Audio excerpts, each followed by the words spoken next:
No. Jovan goes to Saturday, though? Correct. Goes Yeah. to second. The order that will pitch will be Mercer, Jovan, Summers. Those guys were pretty good last week. Good enough to win a series for sure. Good enough to possibly sweep a series, and that was one of the real silver linings in a disappointing finish to the Stanford series, and that we really pitched well. When you have good starting pitching, doesn't always happen in the pack because they had good pitching, but they looked, a couple of their starters looked more vulnerable than our guys, and we didn't take advantage of that on Saturday. I guess would be the best way to say that. Particularly the runners in scoring position. Stevers Yeah, mentioned Miller. that's something you've brought up to them. It sounds like the lack of success with runners in scoring position. Yeah, but try harder is not one of the solutions to that. It's like try harder to make three-point shots, or try harder to make your free throws, or try harder to complete a higher percentage of passes. It becomes a little bit of the young people trying too hard to do the thing, to it for the right reasons, and then getting away from the process that gives you the best chance to have that happen. So yeah, we left 27 guys on the last two games, so 13 and 14 is not real good. That becomes pretty frustrating. But because the pitching was so special and the defense was good against USF, a good baseball team, we were still able to win.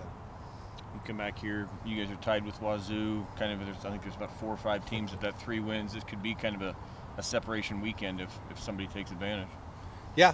Our overall record looks good. Our RPI looks good, but then you look at the conference standings and yuck, 3 and 6, and this is all the cliches, one series at a time, one game at a time, and so forth. But I'm a little encouraged for the second half of the season. I hope the players are too. That I think that we've got some continuity to our pitching. I think we've got pitching depth. If it continues to be as excellent as we think it might, then that's a standard that has to happen if you're going to be a team that expects to have a high winning percentage in our conference against the kind of teams that we play. You have to have pitching because you're not going to be able to outscore the quality of opponents that we face. So that's a good start. Now we got to shore up some other things, the defensive effort behind that, and so forth and so on, and be more consistent. Colby's start kind of got lost in the shuffle a little bit because it was Yeah. kind of a frustrating loss. But how did you, 48 hours since getting back from the road, how do you reassess that, and just how much of a key is he to your confidence in the rotation as a whole right now? I thought he was spectacular. I said he was spectacular even in defeat, and he had a heck of a bullpen today. So I think we're seeing the development of a young star, hopefully, and hopefully he can be consistent. And it's only one real dominant start, but it was against an awfully good team in a rubber game, and I thought he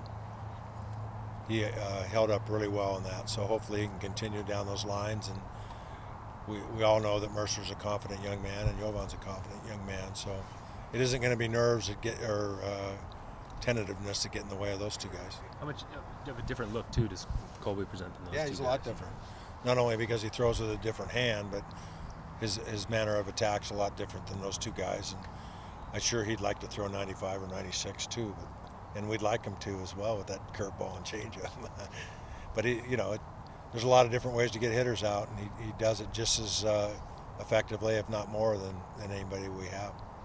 You change your approach on offense when you're home, and particularly if it's heavy weather here. I mean, obviously 11 of your 12 home runs are on the road this year and things like that. Do you tell guys to take a different approach at the plate, or is it just the same thing and just know that the results may be a little different?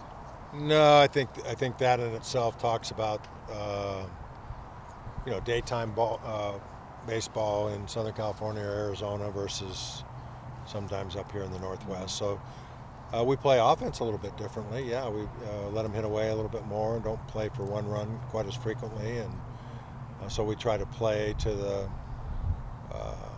not that it's easy there to get hits or anything else, but if you're in a home run ballpark, you don't want to give up outs and sacrifice bunts and stuff like that, or take a lot of chances on the bases and run yourself out of a potential big inning. And so the answer is yes, we swing away a little bit more, but we don't ever encourage our guys to swing for the fences. Now, when I'm not looking or what's in their mind, they're not, they're pretty smart kids. So I would say the home run swing shows up more in home run ballparks for sure. On the road.